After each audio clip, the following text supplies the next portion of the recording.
ਵਾਹਿਗੁਰੂ जी का खालसा वाहिगुरू जी की फतेह। गुरु प्यारी साध संगत जी, आप जी ਨੂੰ बड़ी इंपोर्टेंट जानकारी देनी जरूरी सी। ਹੁਣੇ ਨਨਕਾਣਾ ਸਾਹਿਬ ਅੰਦਰ ਹਮਲਾ ਕੀਤਾ ਗਿਆ। ਗੁਰਦੁਆਰਾ ਸਾਹਿਬ ਦੇ ਪਵਿੱਤਰ ਸਥਾਨ ਤੇ ਹਮਲਾ ਕੀਤਾ ਸੀ ਕਿਉਂਕਿ ਅੱਜ ਜੁਮੇ ਦੀ ਨਮਾਜ਼ ਸੀ। ਉਸ ਤੋਂ ਬਾਅਦ ਜਗਜੀਤ ਕੌਰ ਦੇ ਪਿਤਾ ਜੀ ਔਰ ਉਹਨਾਂ ਦੇ ਮਾਤਾ ਜੀ ਬੜੇ ਦਿਨ ਤੋਂ ਲੜਾਈ ਲੜ ਰਹੇ ਸੀ, ਸਾਡੀ ਬੇਟੀ ਵਾਪਸ ਕਰੋ। ਅੱਜ ਇਹਨਾਂ ਨੇ ਉੱਥੇ ਨਾਰੇ ਲਗਾ ਕੇ ਇਹ ਕਿਹਾ ਕਿ ਨਨਕਾਣਾ ਸਾਹਿਬ ਅੰਦਰ ਕੋਈ ਸਿੱਖ ਰਹਿਣ ਨਹੀਂ ਦੇਣਾ ਔਰ ਨਨਕਾਣਾ ਸਾਹਿਬ ਦੇ ਅੰਦਰ ਨਾਮ ਬਦਲ ਕੇ ਅਸੀਂ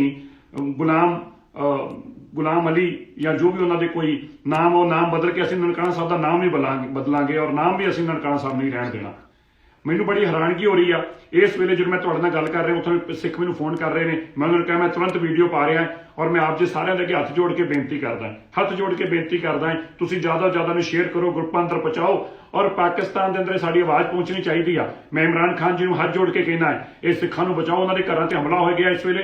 ਗੁਰਦੁਆਰਾ ਸਾਹਿਬ ਦੇ ਛੱਤ ਤੋਂ ਬਣਾ ਕੇ ਮੈਨੂੰ ਵੀਡੀਓ ਭੇਜੀਆਂ ਨੇ, ਉਹਨਾਂ ਨੇ ਮੈਂ ਵੀਡੀਓ ਵੀ ਸ਼ੇਅਰ ਕਰੂੰਗਾ ਕਿ ਇਸ ਤਰੀਕੇ ਇਹ ਨਾਮ ਬਦਲਣ ਦੀਆਂ ਧਮਕੀਆਂ ਉਹਨਾਂ ਦੇ ਘਰਾਂ 'ਚ ਜਾ ਕੇ ਉਹਨਾਂ ਦੇ ਵੱਟੇ ਮਾਰੇ ਜਾ ਰਹੇ ਨੇ। ਗੁਰਦੁਆਰਾ ਸਾਹਿਬ ਤੇ ਹਮਲਾ ਕਰਕੇ ਵੱਟੇ ਮਾਰੇ ਗਏ ਨੇ ਔਰ ਇਹ ਕਿਹਾ ਜਾ ਰਿਹਾ ਕਿ ਅਸੀਂ ਨਨਕਾਣਾ ਸਾਹਿਬ ਦਾ ਨਾਮ ਬਦਲ ਕੇ ਔਰ ਸਿੱਖਾਂ ਨੂੰ ਨਨਕਾਣਾ ਸਾਹਿਬ ਤੋਂ ਭਜਾਵਾਂਗੇ, ਪਾਕਿਸਤਾਨ ਤੋਂ ਭਜਾਵਾਂਗੇ। ਇਹ ਬਹੁਤ ਹੀ ਇੱਕ ਦੁਖਦਾਈ ਘਟਨਾ ਹੈ ਕਿਉਂਕਿ ਉਹ ਮੈਜੋਰਟੀ ਅੰਦਰ ਨੇ, ਉੱਥੇ ਇਸਲਾਮ ਦੇ ਲੋਕ ਮੁਸਲਿਮ ਮੈਜੋਰਟੀ 'ਚ ਨੇ ਔਰ ਸਾਡੇ ਸਿੱਖ ਬੜੇ ਚੰਦ ਜੇ ਨੇ। ਇਸ ਕਰਕੇ ਇੰਨਾ ਵੱਡਾ ਧੱਕਾ ਕੀਤਾ ਜਾ ਰਿਹਾ ਔਰ ਸਾਡਾ ਕਸੂਰ ਕੀ ਆ ਕਿ ਅਸੀਂ ਆਪਣੀ ਬੇਟੀ ਜਗਜੀਤ ਕੌਰ ਨੂੰ ਵਾਪਸ ਮੰਗਿਆ ਹੈ। ਇਹ ਉਹ ਲੋਕ ਨੇ, ਉਹਦਾ ਚਾਚਾ ਔਰ ਉਹਦਾ ਪਿਤਾ, ਜਿਸ ਬੇਟੀ ਨੇ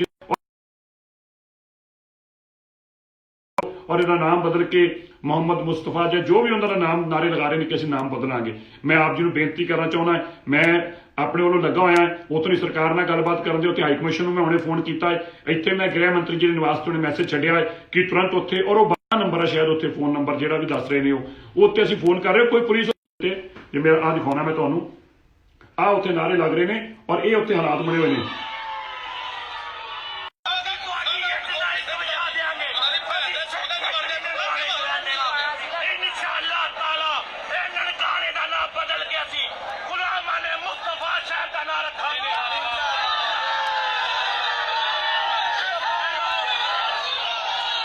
ਆ ਦੇਖੋ, ਮੈਂ ਤੁਹਾਨੂੰ ਇਹ ਵੀ ਦਿਖਾਉਣਾ ਚਾਹੁੰਦਾ ਹੈ ਕਿ ਇਸ ਤਰੀਕੇ ਉੱਤੇ ਹੁਣ ਕੀ ਹੋ ਰਿਹਾ। ਮੈਂ ਤੁਹਾਨੂੰ ਵੀ ਦਿਖਾਉਣਾ ਚਾਹੁੰਦਾ, ਜ਼ਰੂਰੀ ਹੈ ਤੁਹਾਡੇ ਵਾਸਤੇ ਜਾਣਨਾ।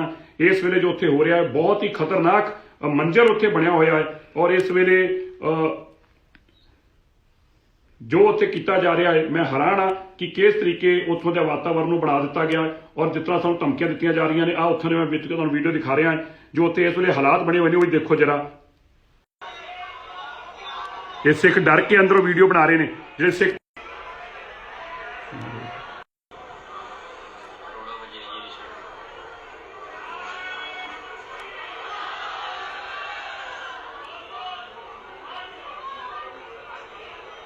ਇਹ ਤੁਰੰਤ ਤੋਂ ਤੁਰੰਤ ਤੁਸੀਂ ਇਸ ਵੀਡੀਓ ਨੂੰ ਜ਼ਿਆਦਾ ਤੋਂ ਜ਼ਿਆਦਾ ਸ਼ੇਅਰ ਕਰੋ, ਘਰ ਘਰ ਤੱਕ ਪਹੁੰਚਾਓ ਤਾਂ ਕਿ ਉਹਨਾਂ ਤੇ ਦਬਾਅ ਬਣਾਇਆ ਜਾ ਸਕੇ। ਔਰ ਮੈਂ ਵੀ ਜੋ ਕਰ ਸਕਦਾ ਮੈਂ ਆਪਣੀ ਲੜਾਈ ਲੜ ਰਿਹਾ। ਵਾਹਿਗੁਰੂ ਜੀ ਕਾ ਖਾਲਸਾ, ਵਾਹਿਗੁਰੂ ਜੀ ਕੀ ਫਤਿਹ।